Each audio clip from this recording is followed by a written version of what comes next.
भाइयों, यदि आप नहीं मानते और फिर भी आप चाहते हैं कि मैं श्राद्ध करूं और मैं भंडारा खिलाऊं, ब्राह्मणों को दान कराऊं, तो भाई नहीं मानते हो तो एक बार ये ज़रूर चेक कर लेना जो मैं प्रमाण आपको दिखाने जा रहा हूं। जो श्राद्ध में दान देकर अथवा श्राद्ध में भोजन करके मैथुन करता है, ध्यान देना, मान लीजिए कोई पंडित जी आपके घर में आए और श्राद्ध खा लिया, आपका दान पुण्य खा लिया और घर गए, अपनी पत्नी के साथ लेट गए हैं और इल्लू पिल्लू वगैरह कुछ कर लिया, तो समझो फिर क्या होगा उसको देख लो।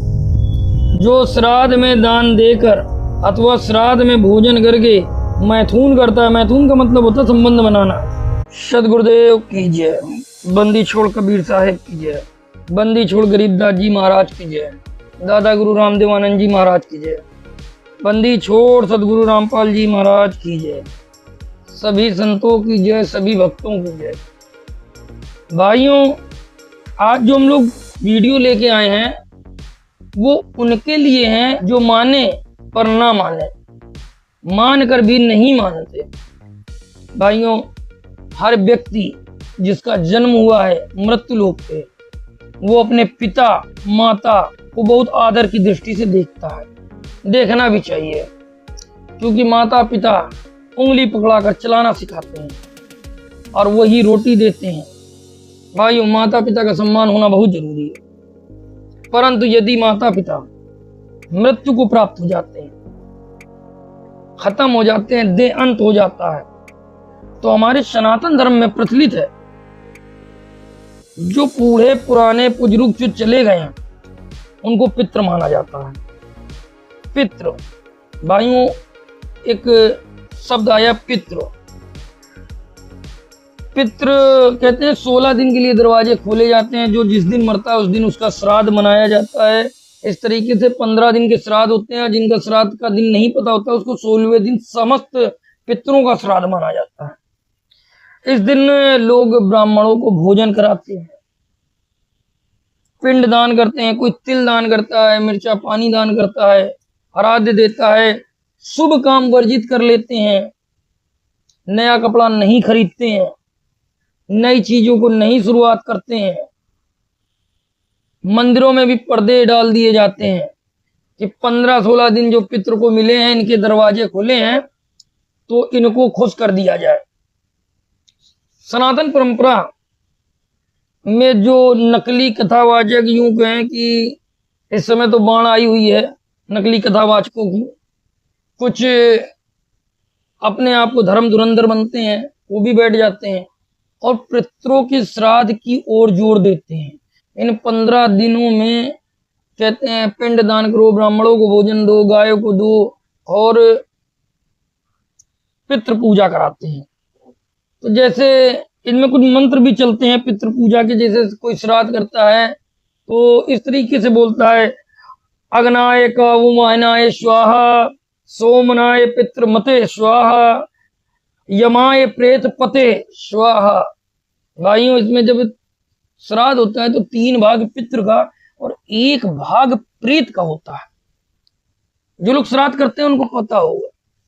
तो भाइयों, इन पूजाओं से आपके पितृ को भोजन मिलता है, ऐसा जो कथावाचक है उनका मानना है। आपके अंदर भी बड़ी श्रद्धा है कि हमारे पिताजी जीवित हैं तो जो दिया तो दिया, बेचारे भूखे तड़प रहे होंगे तो हम कुछ दे दें। तो इसमें जो तत्वदर्शी होते हैं, जो महान संत होते हैं, वो आपको चिताते हैं, ज्ञान देते हैं और बचाते हैं कि जब आपके पिता पितामह दादा परदादा जीवित थे तो वो 2 टाइम भोजन करा करते थे, 2 टाइम। और अब जब उनकी मृत्यु काल हो गई है, वो किसी भी लोक में है, प्रेत में है या देवलोक में है या पितृलोक में है, तो भाइयों ये 15 दिन आपके तिल और पिंड और ये जल देने से क्या उनका पेट पूरे साल भरा रहेगा? क्या ऐसा हो सकता है? यद्यपि हम आपकी बात को बड़ा कर दें, इसमें बुरा मानने वाली बात नहीं, हम दोनों बात को आपके सामने रखेंगे। हमने पहले ही कहा था, माने या ना माने, कुछ लोग मान जाएंगे, ज्ञान को देख करके, सत्य को देख कर मानेंगे, सत्य को स्वीकार करेंगे। कुछ लोग ना माने, उन देख के भी नहीं मानेंगे, कसम खा रखा है नहीं मानना, नहीं मानना भाई, कसम खा रखा है। तो हम आज आपको प्रमाण भी दिखाएंगे और ये भी कहेंगे कि अगर आप नहीं मानते हो तो कोई बात नहीं, नहीं मानते हो तो क्या करना, और मानते हो तो कैसे आपके पितृ का उद्धार होगा, कैसे आपका उद्धार होगा, और आपके पितृ क्या खाते पीते हैं आपको आंख से दिखाया जाएगा। भाइयों और दर्शकों, अब श्रद्धा की बात आ जाती है कि बहुत लोग कहते हैं मैं टीका टिप्पणी नहीं चाहता, ये हमारे सनातन धर्म की परंपरा है। तो इसी सनातन धर्म की परंपरा बनाए रखने वाले गीता ज्ञानदाता गीता में अध्याय 9 श्लोक 25 में स्पष्ट कहते हैं, देवताओं को पूजने वाले अर्जुन देवताओं को प्राप्त होते हैं, प्रेतों को पूजने वाले प्रेतों को प्राप्त होते हैं, और पितृ को पूजने वाले पितृ लोग जाते हैं। तो भाई यदि आपने 15 दिन ये श्राद्ध निकाल दी, अगरबत्ती लगा दी, ये पिंडदान कर दिया, पूजा कर ली, पैर छू लिए, तो आप पितृ पूजा के अंतर्गत आ जाओगे। और पितृ पूजा करने के बाद आपका क्या हाल होगा, आप भूखे मरोगे, पानी आपको छींटे के पीने मिलेंगे, उसका एक प्रमाण देखिए। उसके बाद भी यदि आप नहीं मानते तो आप अपना कीजिए, उसका भी हम प्रमाण देंगे। पहले देखिए एक प्रमाण, मार्कंडेय पुराण। ये मार्कंडेय जी ऋषि हुए त्रिकालदर्शी, ये वो मार्कंडेय पुराण है। इसका प्रश्न नंबर हम 92, ये प्रश्न नंबर 92।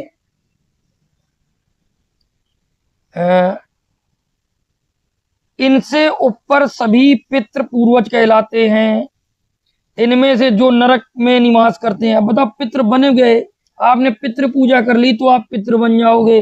भाइयों समझने का प्रयास करें, बिल्कुल सत्य प्रमाण दिखाए जा रहे हैं आपको। यदि आपने पितृ पूजा कर ली, भावुकता मोह में आकर के, अरे मेरे पिताजी थे या ये थे, आपने पितृ पूजा कर ली और गीता जी की बात नहीं मानी, तो क्या बनेगा आप देखो।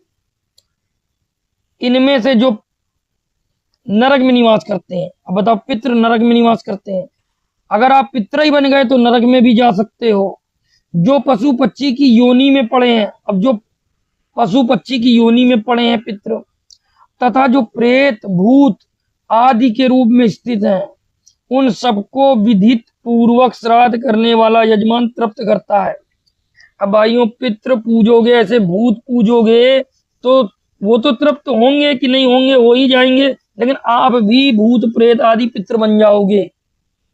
स्पष्ट है। आगे देखो किस प्रकार तृप्त करता है या बतलाती हूं, ये मदालसा है, ज्ञान दे रही, सुनो। मनुष्य पृथ्वी पर जो अन्न बिखेरते हैं, हाय हाय हाय, अभी जीवित क्या जूठन खाना पसंद करते हो आप? नहीं करते हो, लेकिन पितृ बनने के बाद जूठन खाना पड़ता है। मनुष्य पृथ्वी पर जो अन्न बिखेरते हैं, उससे पिशाच योनि में पड़े हुए पितरों की तृप्ति होती है। अरे ऐसे पितृ बनने से क्या फायदा, पिशाच बन जाओगे। गीता अध्याय 9 श्लोक 25 मना करता है कि पितृ की पूजा करोगे तो पितृ बन जाओगे, और पितृ पिशाच भी होते हैं। 84 लाख योनियां नहीं मिटेंगी, इसको स्पष्ट देख लो, प्रमाण मार्कंडेय जी का ज्ञान है ये। बेटा स्नान के वस्त्र से जो जल पृथ्वी पर टपकता है, अब देखो कुछ लोग तो जब स्नान करते हैं, स्नान के जो वस्त्र का जल पृथ्वी पर टपकता है, अब यही समझ लो भाई, अभी तो आप साफ गिलास में पानी पीते हो, और फिर क्या होगा, जो नहाते वक्त वस्त्र टपकता है, स्नान मतलब नहाना, और वस्त्र से जो पृथ्वी पर जल टपकता है, उससे वृक्ष योनि में पड़े हुए पितृ तृप्त होते हैं। जो आपके बाप दादा मर करके वृक्ष योनि में, वो तृप्त होते हैं। क्या जल पीते हैं? आपके नहाए की मैल की धोवन। तो भाइयों पितृ पूजा करोगे तो हो सकता है तुम वृक्ष भी बन जाओ, और यही धोवन पीने को मिलेगी, धूप में खड़ा रहना पड़ेगा। नहाने पर अपने शरीर से जो जल के कण पृथ्वी पर गिरते हैं, उनसे उन पितरों की तृप्ति होती है जो देव भाव को प्राप्त हुए। अरे छी छी छी, ये देव भाव अर्थात जो पितृ देवता बने हैं, वो पृथ्वी पर गिरते हुए शरीर से जो जल के कण गिरते हैं, अर्थात छिट्टा पड़ती है, देव भाव को प्राप्त हुए पितर तृप्त होते हैं। भाइयों देखो, आंखें खोल लो, पिंडों के उठाने पर जो अन्न कण पृथ्वी पर गिरते हैं उनमें उनसे पशु पक्षी योनि में पड़े हुए पितरों की तृप्ति होती है। अगर तुम पितृ पूजा करोगे तो तुम पशु भी बनोगे, क्योंकि पितृ यहाँ पर पशु भी बने हुए हैं। क्या गति हुई भाई पितृ की पूजा करने से, आप खुद देख लो। कुल में जो बालक श्राद्ध कर्म के योग्य होकर भी संस्कार से वंचित रह गए अथवा जल कर मरे हैं, वे बिखरे हुए, अब आपके घर में यदि कोई जल कर मरा है, वे बिखरे हुए अन्न और मार्जन, मार्जन जानते, सम्मार्जन जो कुल्ला भी कहते हैं, जल को ग्रहण करते हैं। ब्राह्मण लोग भोजन करके जब हाथ मुंह धोते हैं, अब यूं तो कहीं कहीं ब्राह्मण तमाकू खावे, पान खावे, कोई कोई तो कुल्ला ही नहीं करते, वे तो मुंह धोते हैं और चरणों का प्रक्षालन करते हैं। उस जल से भी अन्य पितरों की तृप्ति होती है। ब्राह्मणों की थूक खकार भी पितरों की तृप्ति होती। भाई पितृ पूजा करोगे तो तुम क्या बनोगे, खुद सोचो बेटा। उत्तम विधि से श्राद्ध करने वाले पुरुषों के अन्य पितर और दूसरी योनियों में चले गए हों तो भी उस श्राद्ध से उन्हें बड़ी तृप्ति होती है। उनको तो तृप्ति हो गई, लेकिन तुम उनको तृप्त करने के चक्कर में तुम भी गधा बैल बनोगे। तो भाइयों ये पितृ पूजा मोह में मत पड़ो, शास्त्र प्रमाणित देखो, पूर्ण संत से नाम दीक्षा लो, अपना अपने परिवार का कल्याण कराओ। फिर भी नहीं मानोगे तो उसका भी उपाय हम जरूर देंगे। अन्याय उपार्जित धन से जो श्राद्ध किया जाता है, यदि आपने झूठ कपट या अधिक धन लेकर के कोई वस्तु बेच करके विक्रय की है, उससे जो पैसे से आपने श्राद्ध किया, उससे चंडाल आदि योनियों में पड़े हुए पितरों की तृप्ति होती है। देखो भाई, पितृ चंडाल योनि में भी जाते हैं, स्पष्ट प्रमाण है। इसलिए पितृ बनने की कोशिश मत करो, पितृ लोग जाने की कोशिश मत करो, अन्यथा तुम्हारा क्या हाल होगा। खुद भूखे प्यासे तो मरोगे, ये तो सब भूखे प्यासे मर रहे हैं, पानी की छिट्टा खा रहे हैं, इनको तत्वदर्शी संत ना मिला भाई। बस इस प्रकार यहाँ श्राद्ध करने वाले भाई बंधु अन्न और जल के कण मात्र से अनेकों पितरों की तृप्त करते हैं। श्राद्ध करने वाले पुरुष के कुल में कोई दुख नहीं भोगता। भाइयों सब श्राद्ध कर रहे हैं, जमाने से सब भोज निकाल रहे हैं और सब के सब दुखी हैं। किसी घर में एक्सीडेंट हो रहा है, किसी घर में अकाल मौत हो रही, भूत प्रेत तो सबके घर में खेल रहे। भूतों की पूजा करोगे तो भूत तो आएंगे ही। गुरु बिन काहू न माया ज्ञाना, जो थोता बुछड़ मूड किसाना। गुरु बिन शास्त्र पढ़े जो प्राणी, समझे न सार रहे अज्ञानी। भाइयों तत्वदर्शी संत न मिलने कारण इन नकली कथावाचक जैसे प्रेमानंद जी और बागेश्वर, अनिरुद्धा, ऐसे तमाम सारे पढ़े हैं, देवकी नंदन, ये ठग विद्या वालों ने श्राद्ध की ओर जोर दिया, पितृ की पूजा की ओर जोर दिया। और पितृ का क्या हाल है आप खुद देख सकते हो। कोई भूत बना है, कोई वृक्ष बना है, कोई जानवर बना है, कोई चंडाल योनि में है। तो भाइयों गीता मना करती है कि भाई पितृ पूजोगे तो पितृ की में चले जाओगे। और गीता में ही कहा है, सर्वधर्मान परित्यज्य एकम शरणम व्रज अयम तुम सर्व पापेभ्यो मोक्षामि मा शुच। मेरे द्वारा प्रचलित सभी धर्म कर्म पूजा को मुझ में परित्याग करके हे अर्जुन तू उस एक परमेश्वर की शरण में चला जा जिस परमात्मा की शरण में मैं भी हूं। तो भाइयों गीता ज्ञानदाता ने तो स्पष्ट कर दिया, और उसका ज्ञान के लिए उन्होंने कह दिया तत्वदर्शी संत की शरण में जाओ। अब आपको अवश्य ही ठेस लगी होगी कि लो भाई हमारे बाप दादा मर गए, हम उनको अगरबत्ती नहीं लगा सकते। तो भाई ऐसा ना हो, होम करो और हाथ जल जाए। इस पर परमेश्वर कबीर कहते हैं, जीवित बाप के लट्ठम लट्टा, मरे पर गंग पुजैया। जब आए आसज का महीना, ये श्राद्ध वाले दिन, तब कौआ बाप बनैया। तो भाई जब वो जीवित थे तो तुमने करा नहीं। अब उन्होंने जो अपने जीवन में करा, अच्छे कर्म किए, बुरे कर्म किए, वो कर्म के अनुसार उनको शरीर मिलेगा, कर्म के अनुसार उनको भोज मिलेगा। उसमें आप कम और ज्यादा नहीं कर सकते। भाइयों, अब इस वीडियो को देखकर भी जो नहीं मानेंगे और फिर भी ब्राह्मण भोज कराएंगे और सोचेंगे कि मेरे पितृ को खाना मिल जाएगा, उनके लिए क्या सजेशन है उसको चेक कर लेना, नहीं कहीं गड़बड़ ना हो जाए। उसके लिए भी शास्त्र प्रमाणित है, उसको भी देखें थोड़ा। भाइयों, यदि आप नहीं मानते और फिर भी आप चाहते हैं कि मैं श्राद्ध करूं और मैं भंडारा खिलाऊं, ब्राह्मणों को दान कराऊं, तो भाई नहीं मानते हो तो एक बार ये जरूर चेक कर लेना जो मैं प्रमाण आपको दिखाने जा रहा हूं। ये वही मार्कंडेय पुराण है, सचित्र मोटा टाइप, गीता प्रेस गोरखपुर से।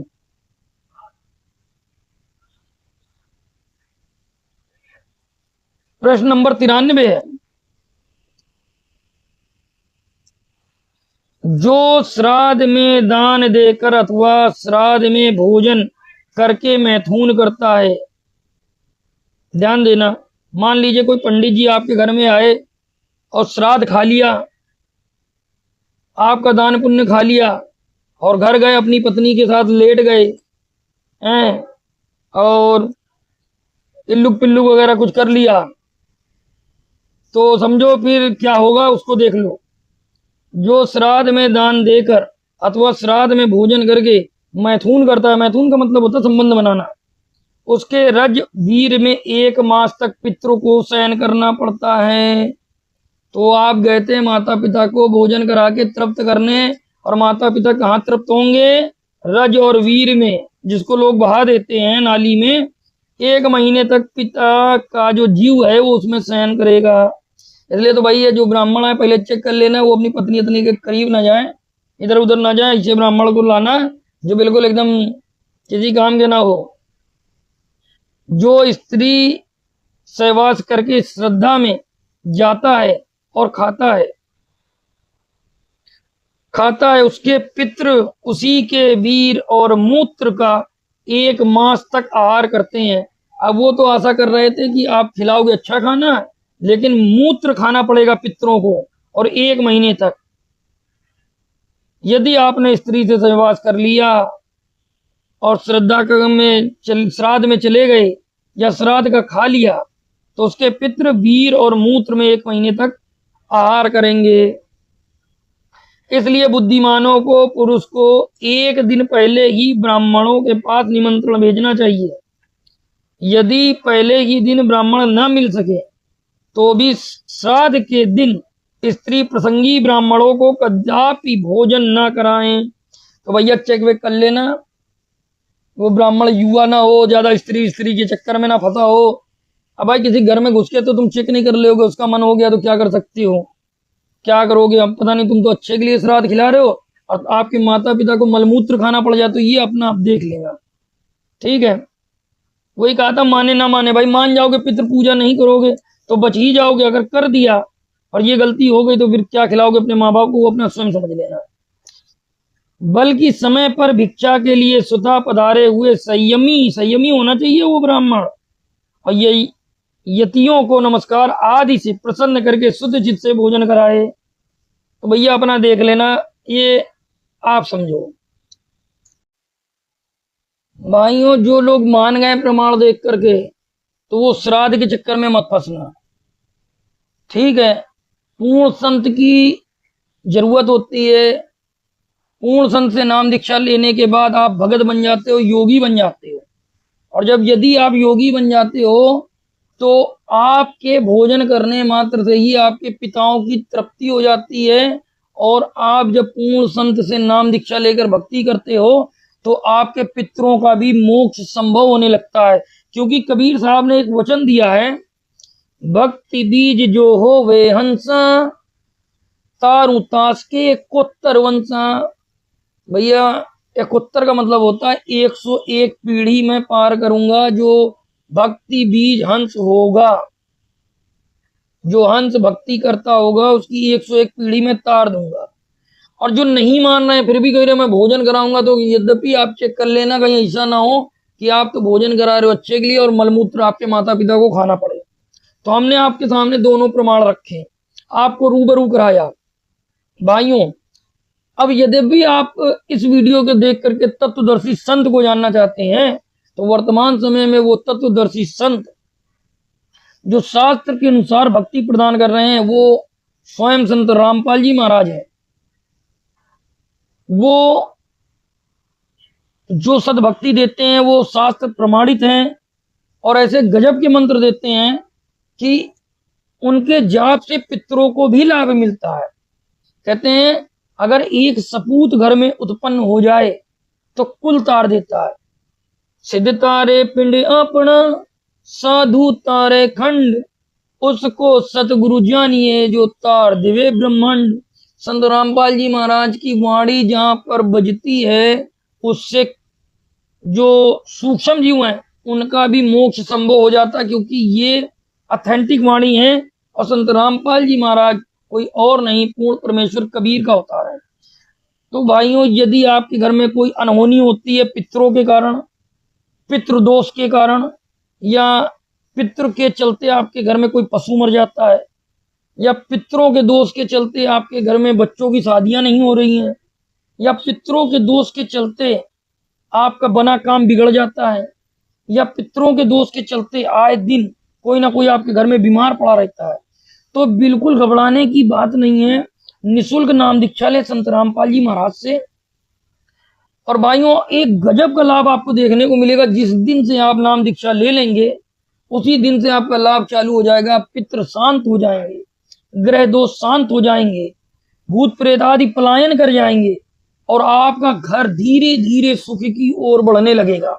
आज लाखों भक्तों के प्रमाण हैं जो पहले पितृ पूजा और भूत प्रेत आदि समस्या और किसी देव के रुष्ट हो जाने से बहुत परेशान थे, किए कराए से, मुठ करनी से, इन सब चीजों से बहुत परेशान थे। आज वो घर बिल्कुल खुशहाल हैं, उनको कोई दिक्कत नहीं है, कोई दुआ नहीं, कोई ताबीज नहीं। कबीर परमेश्वर कहते हैं नाम उठत नाम बैठत नाम सोवत लागवे, नाम खाते नाम पीते नाम सेती लागवे। पढ़ाई कर रहे हो तो पढ़ते रहो, कोई दिक्कत नहीं। स्टूडेंट में कहीं नहीं जाना, आपका मंत्र कलयुग केवल नाम आधारा, सुमर सुमर न रुद्रे पारा। केवल नाम मंत्र से ही मोक्ष संभव है। बस अपना सुमरन करते रहिए, काम करते रहिए, पैसा भी कमाते रहिए, अपने परिवार को भी पालते रहिए और सद्भक्ति भी करती रहिए। बिना गुरु कोई पार नहीं हो सकता, बिना गुरु कोई दान पुण्य भी नहीं लगता। तो भाइयों, इस पितृपक्ष के अच्छे मौके पर यदि आपने इस वीडियो को देखा है तो संत रामपाल जी महाराज से निःशुल्क नाम दीक्षा लीजिए। गूगल पे भी उनकी जानकारी है। मिलेंगे नेक्स्ट वीडियो में, तब तक के लिए सत साहिब। यदि ये वीडियो अच्छी लगी हो तो लाइक करें, कमेंट करें, इसको शेयर करना ना भूलें। जय बंदी छोड़।